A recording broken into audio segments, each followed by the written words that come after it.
How did he persuade the likes of Julia Roberts, Sir Anthony Hopkins, Brad Pitt, George Clooney and Johnny Depp, that's some names, to be photographed? Well, Andy's here and he'll tell us. Lovely to see you. Morning. Really good to see you. Now, this wasn't just because you wanted to rub shoulders with the rich and famous. It was a really, really good cause, wasn't it? It was, but it started 8 years ago, initially, the idea. I saw a programme on TV about how diabetes could kill people. I didn't know that. I thought if diabetics are ill, they have a lump of sugar and they're happy again. I had no idea it could kill people. Are you diabetic? No, I'm not. I know. But it's a programme, and I was really inspired by it because it contributes to heart disease, and your limbs can be infected and amputated. In extreme cases. Absolutely. So you were so shocked by that. This was your idea, was to go and take pictures of famous people? Exactly. I was being a photographer, and I'm such a movie buff. I thought if I marry the two together, what I'm doing, and there's celebrity portraits to raise money for charity, then I thought. So what you came up with is a brilliant idea. And funnily enough, I was playing this with my children over the summer. 6 degrees of separation. And that's the theory. It's an American theory that you can link yourself to anyone on the planet in 6 jumps. Yep. So someone down in Central America somewhere in 6 jumps. I know you. You know you. You know you. In 6 jumps, you can get to anyone on the planet. And you decided to do that with stars. With actors, yeah. Basically, I take a photograph of an actor, for example, Dustin Hoffman, and ask him, who do you want to be your connection? And he'd suggest, like, Brad Pitt, for example. Yeah. And then I shoot Brad and... Right. So let's go back to the beginning. So the first person that started this off was Joss Ackland. Now he was the first person. Who did he put you in contact with? It was way back. I mean, I wrote 300 letters. He's the only person to answer a letter way back then.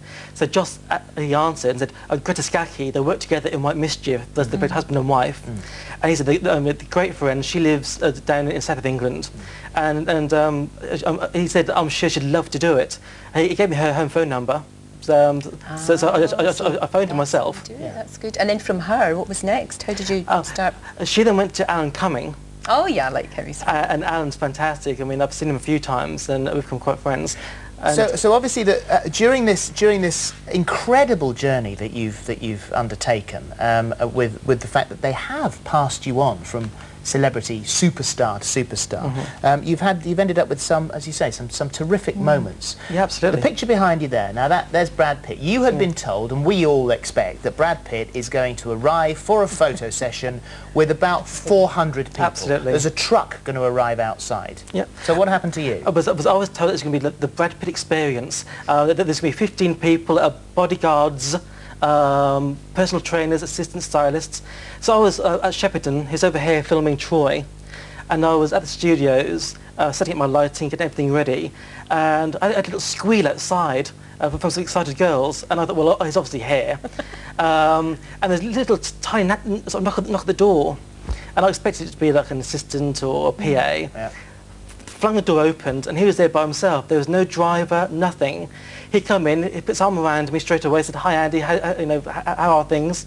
And that was... That's amazing. And the movie people had said, listen, you're going to get 10 minutes with him, be quick. Yeah, absolutely. How long was he there for? I was told for a month in advance it's going to be at least 10 minutes, I mean, no more, no less. Before he arrived, the film's PA phoned me and said, it's going to be about 9 minutes now, because we were cutting down the schedule. So I said, fine, I mean, I'm all ready, I'll be very quick. An hour and a half later, we're still talking, not a picture taken. There's chatting away about, he was telling me about Jennifer and about where he lives, behind a supermarket in Hollywood, and he was telling me about his local shops he goes to. Brad Pitt lives behind a supermarket? Yeah. So just like regular stuff he's talking to you about. So you got the picture, it's a lovely photograph, I have to say. Mind you, I think you'd be hard pushed to take a bad picture of Mr. Pitt. It'd be difficult, wouldn't it? Actually, I'm so proud, because that was the very, very last shot of the session. It's good. That's the very last really shot. Good. Who did he phone up then? Who was the next person? It was literally at the session. He said, I can see there's no Andy Gott's machine behind you. Yeah, you're one guy by yourself, no publicist. I want to help you. What can I do? I said, well, I'll need a suggestion from you. He said, fine, who do you want? And I said, well, Clooney would be nice. Wouldn't it? And so he literally got his mobile out, dialed straight away, and he went into the corner of the studio, and there's a bit of giggling going on, a bit of laughing, and Andy's for you. and passed the phone over. And George it was Clooney, George I And it Clooney. was George. And what a lovely photograph that is. And literally George said to me, are you busy? I'm at Lake Como for the summer holiday. Do you want to come over and come to my villa? And you fitted that into your busy schedule? I You said, fitted that in. I'll be there. With his fat ducks. He's got 3 obese ducks. It's really, I mean, he's a pet fanatic, and his garden sort of backs onto Lake Como, and all the wildlife comes under his garden. There's 3 big, huge ducks that sort of come up and down his hallways in his house. Or does he feed the ducks Yeah. to make them so fat? Because he's got a pig in Hollywood, hasn't he? He's got a pot-bellied pig. A pot-bellied pig. Ah, so he lavishes affection on his He ducks. loves animals. He does. So how did you get to Sir Anthony here, who was, I know, someone that you tried for quite a long time to get Absolutely. Was Anthony Hopkins. From day one, I made a wish list of people I'd like to be involved. And luckily, I've done a lot of them within the first 3 years. Anthony Hopkins, someone that's eluded me for a long, long while, always said no, or has always been busy. I think I've wrote about 9, 10, 11 letters to him every time there's negative response. Then I mentioned to Brad Pitt that, you know, I'd like... Your mate What Brad. are you like? Yeah, to be me able and to Brad. name Give him a drop. shout beyond the supermarket. Absolutely. And he put down his groceries. He said no. He said, I'll give him a call, and I'll do it. And So Brad sorted it? yeah. He sorted it out basically, for you? he even Anthony, and then Anthony's publicist. Yeah. I found the publicist, and he said he'll be in London doing a film later on in the year. What was he like? Very ill. He had an extreme bad summer cold. It wasn't just a cold, it was really bad. The shoot was based at about 2 o'clock in the afternoon at Dorchester. And he came to the door, he came in, you could see he wasn't very well. But we'd done the shoot, then he went straight back to bed again. I mean, he got up just for the shoot. He just, that's Of course, he came in, but he was in a bad way. He had a terrible cold, summer cold, and that sort of stuff. But he was still in good spirits. Absolutely. What about old misery guts here?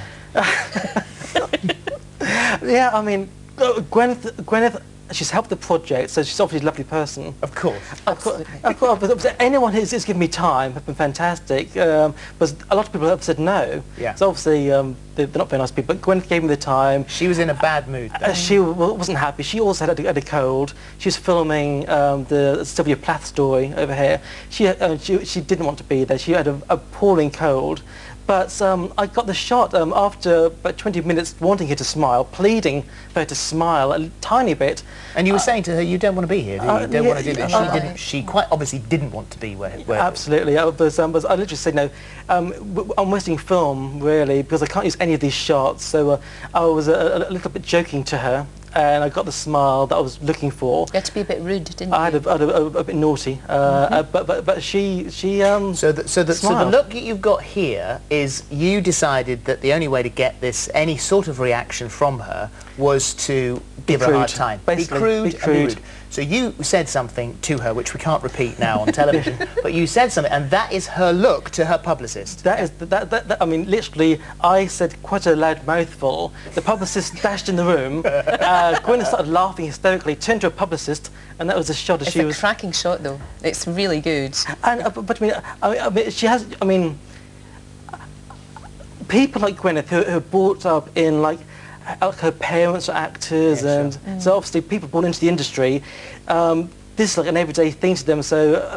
But some actors who are new to being photographed. I mean, Well, I think that your book will be astonishing when you get it printed. Will you explain the stories between when you also show your beautiful photographs? Will you explain what happened on the day and how you link from one to the other? It's going to be in chronological order. Exactly, because at the start of the book, there's going to be like a family tree of who knows who, and then it'll be at the bottom as well. Because you jumped Julia Roberts, who you loved. You had a soft spot for her. She made you tea.